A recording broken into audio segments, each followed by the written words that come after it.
Jeg hedder Vidar. Jeg er 16 år gammel, og jeg kommer fra Syrien.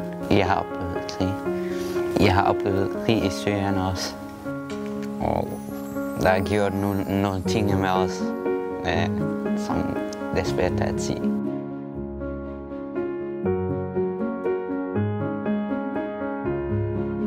Jeg er 15 år gammel. Jeg kommer fra Syrien. Jeg har boet i Danmark cirka 8-9 måneder. Jeg vil gerne være sådan skuespiller. Det betyder meget for mig at gå i skole, fordi du ved, hvis man ikke er i skole, så jeg kan ikke bare snakke dansk.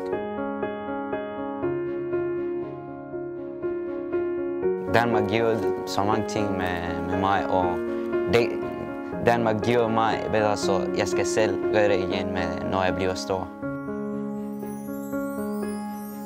Jeg tror, at Danmark hjælper os.